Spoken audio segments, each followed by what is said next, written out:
Good morning, everybody, and my name is Dr. Dion Klein, and we're here on this webinar discussing how to create attractive rewards for a crowdfunding campaign. Now, the information I'm about to share with you today is specifically about reward-based crowdfunding. And reward-based crowdfunding, as you might have seen in previous webinars, that's when you have a project, you put it up on a platform, and people will contribute to the campaign with the expectation of getting something in return. That might even be as simple as a thank you email for some. So let's keep going on here. All right, so when we look at rewards, basically with rewards, these if you have a project that raises about over $1 million, you have an average of about 14 reward tiers. I've seen some with less, and I've actually seen some with more, but they weren't very successful, and they didn't raise over $1 million. For most campaigns, you want to aim for 4 to 6 rewards. $2 is a great entry level depending on the campaign. And so like for that $2, many times we'll see people will say, just contribute $2 and we'll send you an email keeping you updated on what goes on. So it's a very small number, but once again, if people just want to feel that they're contributing to a campaign, they like what you're doing, $2 is a good thing. Campaigns with $25 reward raise 35% or more. So that's quite interesting. That's what the research has been showing. So when you are creating your tiers, you're creating your rewards, ensure that you have a $25 reward in there. $50 is the most commonly pledged amount. All right. So some people might say, well, if $50 is the most commonly pledged amount, why wouldn't I just keep 50 and knock away at 25? It's about pricing, so it's still a big price point between $25 and $50. $25, some people might think it's too little, where $50, people may feel that they have actually made a significant contribution to the campaign.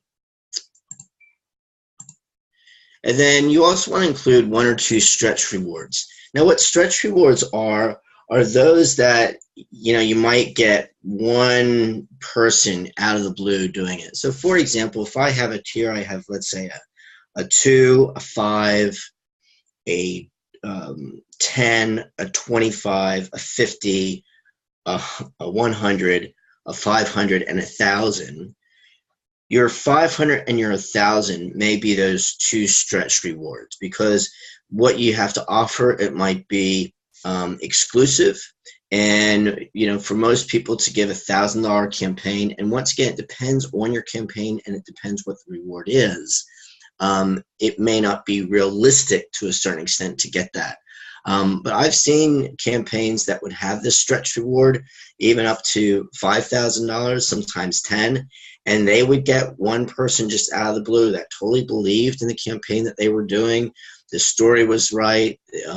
Everything was just such a great package in a sense. The story that somebody out of the blue just said, yep, I like that, and contributed that.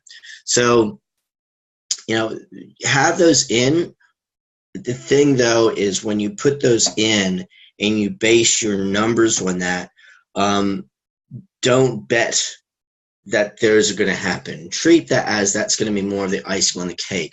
So when you actually look at how you're structuring your rewards, base what's the chance of this becoming successful on those, your realistic reward-based things where your backers. So from the $2 to $100, you feel that you're probably going to get pretty good traction on that.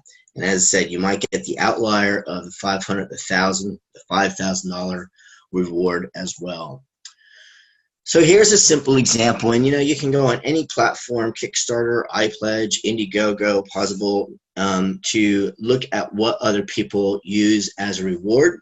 That's many times what I do with clients. I'll say, well, let's look at some campaigns that are similar to yours. So here's obviously J.K. Rowling. So a classic one is having authors. So they'll look for people to pledge. Maybe it's a way of pre-selling, or maybe in the process of writing the book. So they can say, look, $2 or more, and I'll send you an email of thanks, like I said earlier. Pledge $25 or more, and I'll send you a signed copy. Pledge $50 or more, and I'll have your name printed in acknowledgments. Pledge $100 or more, and I'll name a character after you. And actually, with that slide, I would take out the or more. That was my miscopying, if you will. Apologies for that. So this is where, as you keep compounding it, you could also say, okay, if you pledge $50 or more, I'll have your name printed in the acknowledgments, and I'll send you a signed copy. And I'll send you an email of thanks. So you can continue to tier it as well. So there's really no right or wrong in setting up your reward structure, but just similar to sponsorships is to tier it. So the more they give, the more feeling that they're going to receive. And I'll give you some other examples in regards to pledging. This is just some ideas with regards to if you're an author and you're thinking about writing a book. Okay. What do you think about these? Do you think these are exciting rewards? The coffee mug, the t-shirt, bumper sticker, look, they're okay, but they're not exciting. And this is one of the things that I say to people when they're thinking about coming up with rewards is, do something that's different. Do something, offer something. They go, wow, this is the only time I can get this reward, I really need to come in on this campaign. So here's some examples, right? And many rewards don't need to be tangible, right? That they actually touch and feel.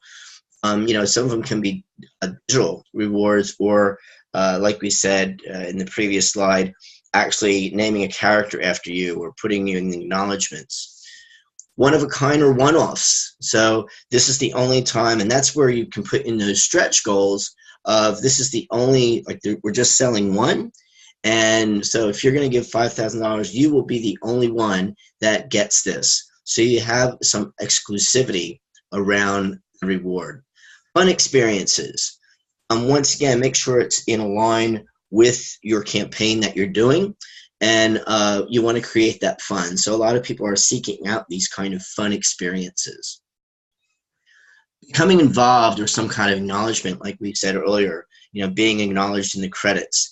An interesting one when I speak with people who are doing film or video, I say, people do aspire to be in the movies or be involved with that. And so you could even say, once again, a stretch goal for $5,000, we will name you as a producer or an executive producer, or, depending on the amount that you're asking for. So then that way, when they are when you're doing the credits in the movie, the person can actually see that.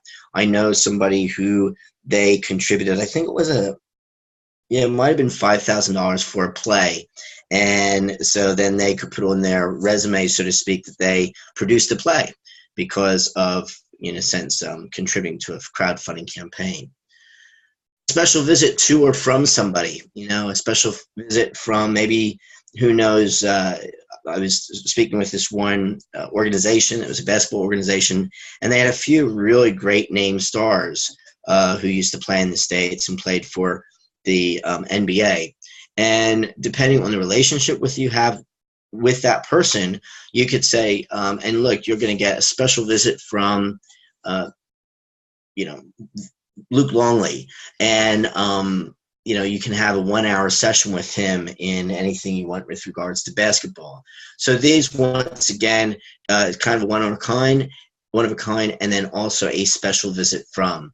So once again, making that person feel special, giving them something that they would not normally have access to as an everyday person. Naming rights. Once again, I've done sponsorships for the organization I've been involved with, and so if they got, gave $1,000, they could have naming rights for one of our events. Invitations to a launch. So once again, that might be a very special invitation. I know there's some platforms out there that they will pre-sell tickets to the launch of a movie or maybe the launch of a play. to where that becomes they can make it a crowdfunding event. And so when people come to this launch, it might be very exclusive. Maybe you only have 100 tickets, but each ticket is worth a different amount, and you can set up that in crowdfunding campaign style. Dinner with interesting people. That's something else where if you're doing a special event, you could have selling tickets to a table. So let's just say, for example, you had 10 tables, and each person, there was a quote unquote a star person or a notable person at each table. You could do a crowdfunding event where people would sign up to be at a table. The only thing I got to be careful with that is that if you have a different person at each table and one books out quicker than somebody else, people might get a bit upset that they attracted more. Their table got sold out before somebody else's. So you do have to be aware of some egos when they come into play with that. And maybe the opportunity of interacting with the project team. Okay, so if we go back to the film or the play type aspect, one of the rewards might be for maybe 5 people that they get to be part of the backstage operations on any given night of a show. So once again, these are something, give people experiences that they wouldn't normally get to. So when we look at those previous slides, were they exciting events? How easy is it to get a mug or a pen or a t-shirt or a bumper sticker, right? It's not that significant. It's not a memory. When you think about these rewards, you want to give something, reward something that people will hopefully talk about in the future, right? So commercial projects may be more challenging because there is a whole bunch of crowdfunding you can do. Kickstarter is a really good place to look at commercial projects and how they have attracted funds and how they break down the rewards. It can be challenging basically because for some of these projects that you may be raising money for the prototype, so you don't necessarily have the product ready yet. One of the famous ones was called Flowhive, based down in Byron Bay. Now that is a very interesting story, not only for how quickly they raised their money and how much they raised, which came out to be $12 million, over $12 million. Their campaign was so successful that they almost had too many orders that they could deliver on at the moment, at that time. So they had to, in a sense, go into a whole PR campaign as well to say, thank you for the overwhelming support. As you can appreciate, now we need to produce these things, and it may take a little bit longer than we originally anticipated. So you need to be aware of that. The other thing too, and going back to the rewards, and I won't go into this in detail at all, we go through this in our boot camps and our face-to-face seminars. But be aware that when you do give tangible rewards, that's why I said earlier, they don't always have to be tangible. When you give a tangible reward, such as with the commercial project, that you're going to give, say, 2 for 1 or some kind of high discount, you need to make sure that you're not going to be losing money in the crowdfunding campaign. I know people who, in a sense, have lost money in crowdfunding campaigns because they didn't take into account the shipping and the handling that was needed to ship the project or ship the product to the funder, to the backer. And with many of these platforms being global, that if you have a product, you need to be aware it's going to cost one amount, say shipping it here in Australia, or if you're based in the US and you have a US campaign, shipping it in the US, versus when you're sending it, say, from Australia over to the UK or Europe or even to the US, because you need to take into account the shipping costs and handling costs. Like I said, you may have to be concerned about customs. Is your product even going to be allowed to go into that country? So there's all these things with projects that have tangible projects, and most of these projects usually come out to be commercial. It doesn't need to be the actual product of the project, but should relate to the project in some way. So when you're looking at these rewards, make sure that they are aligned. So for example, if you're really focusing on something that has to do with outdoor adventure. Don't bring in something that, is something having to do with knitting. That's kind of maybe not the best example, but I hope you can appreciate of making sure that it really is aligned with your project. So when you come up with all your rewards, really give fine tuning to those rewards and saying, does this reward make sense? Does it relate to what we're doing here? I had a client one time, they had a couple businesses and they wanted to do this one project. I don't remember what it was now.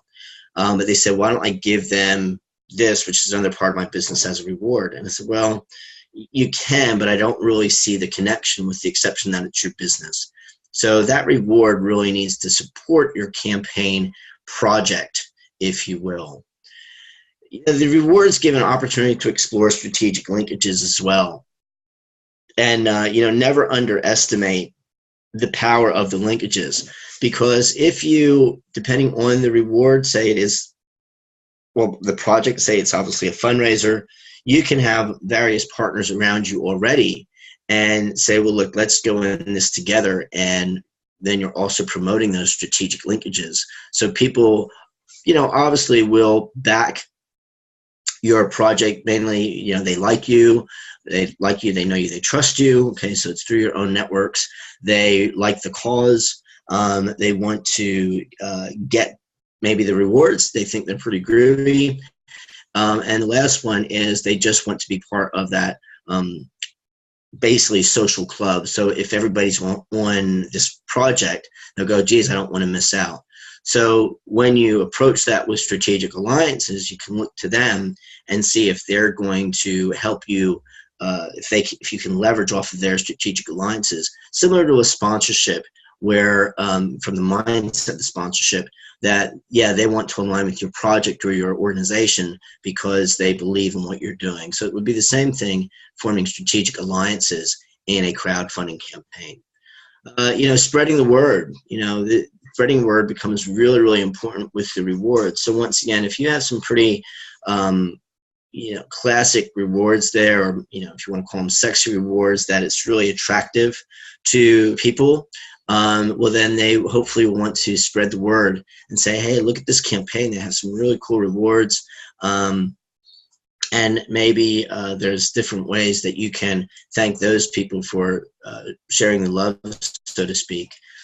And then you can do this ongoing to support to commercialize. So with these commercial projects, how are you going to create this ongoing support?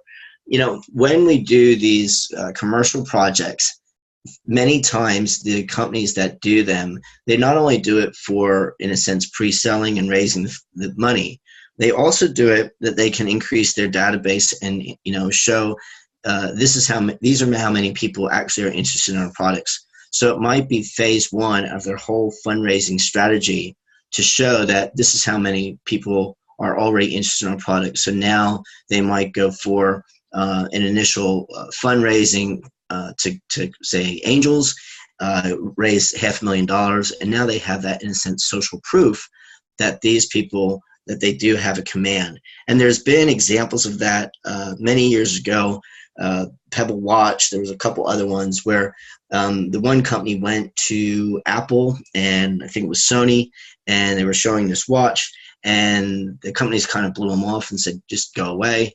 They put it on Kickstarter, crowdfunding campaign, and they wound up reaching their target. I don't think they quite hit 1 million, but they got, I think, to about 900,000. This is years ago now.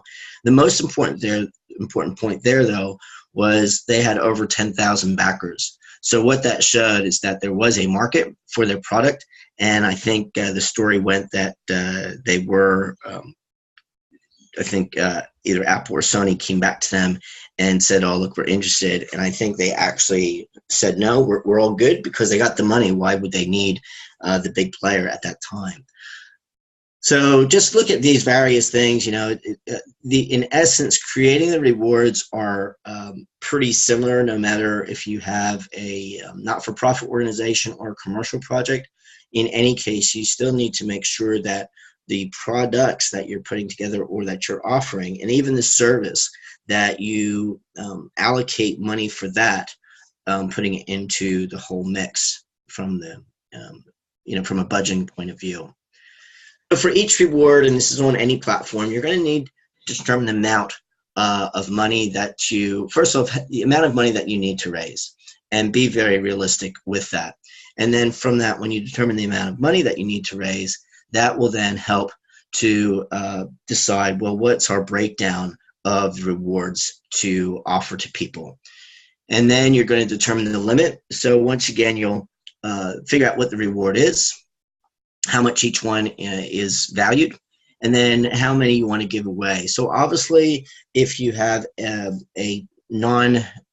intangible product, then you can, if it's a digital product, you can offer as many of them as you want. So you can put unlimited, because it's not going to cost you anything. It becomes an easy download. So maybe it's an ebook on maybe one of your first books that you wrote, or maybe it's a guide of how to do something. Then so obviously you state the reward. With determining the limit, if you're trying to pre-sell a product, you may look at, well, what's your first run that you have to do for the manufacturer? So that might be setting your cost. And, I'd be careful to go unlimited, because when you have unlimited, especially for tangible rewards, then there's no urgency issue. And that's one of the things when you set this limit for the reward and people go, wow, there's only 5 available, or there's only, 50 available, and they start seeing that 40 of them are already gone and you have to be one of the last 10 to get it. It's going to encourage people to actually, make a pledge right then and there so they don't miss out. Because once you miss out, then, I wouldn't go in and go, wow, we're already sold out, and keep raising the limit. It basically shows a bit of lack of integrity, and people they won't start believing that you drew the line in the sand there and they have to go after it. They'll go, oh, they drew the line in the sand, but if they all get sold out, there'll still be some more. And then also collect the shipping information on checkout. And that shipping information, obviously, if it's a tangible product, you need to make sure of where to send it to, city, state, postcode, country. And if it's a digital product, just make sure that they've put in the correct email. You might even want to double check their email, when they actually put it in, when they pledge. And the most important thing here is that if you do have a tangible product or even an intangible product, nominate a date by which you can realistically deliver your rewards, including that overfunding. So like I said earlier, be careful if you have a tangible product and all of a sudden everybody wants it, it's an overwhelming success. When you get overfunded and you have too many rewards to deliver, you need to put that into account. Do you have the people power behind you in your organization to be actually able to deliver that? Because most of the time it's just similar to regular business customer service. People don't care, what's happening at your end. They figure, well, if you went ahead doing this, you would have had all your systems in place for it being a successful campaign or even an unsuccessful campaign, and what you're going to do. And when you do your campaigns, I know some platforms are all or nothing. That's exactly what iPledge is. Some platforms are what you raise is what you get. You need to, I suggest that you also explain that if you don't get the entire funding, how far with your project can you go ahead? So let's say that you were going to raise $10,000 and you only got $6,000. Well, can you still go and deliver on that product because maybe you didn't meet your minimum manufacturing target? Can you still deliver that, or will these people have to wait until you get the 10,000 so you can actually place an order? So these are things that you just need to think about when you're putting together your reward structure, of what happens if it's really, really successful, and what happens if it's not as successful as you thought it would have. I'm just going to mention deductible gift recipients, or DGRs. I would suggest that obviously if you are not for profit or a charity mainly, that you seek advice with your accountant of how you go about this with the crowdfunding campaign. Here in Australia, the ATO decides on DGR endorsement And then the ACNC, the Australian Charities and Not-for-Profit Commissions, they're the ones that determine whether your organization is a charity or not. And not all charities are able to be DGRs. You can only give incidental rewards, which is those of minor value and are merely incidental rather than the purpose of the contribution. So this gives you a great chance to give naming rights and other recognition to organizations. Most people will support the project based on passion rather than the reward anyway. And with the DGRs, you can give a tax deductible receipt. Once again, if you do happen to have the DGR status, I would talk with your accountant and investigate, how that plays into you putting together a crowdfunding campaign. And the last thing, you as the project creator are responsible for the timely delivery of the rewards. This is whether giving the rewards are of digital nature or of a tangible nature as well, because it's in a sense, if it's your campaign, it's your business, and people would expect you to deliver. Once again, I'd like to say thank you very much for your attention with this webinar. I hope that you have a few takeaways, and you're more than happy to touch base with me on LinkedIn. And if you have any other questions, I'm more than willing to answer them later. Thanks very much.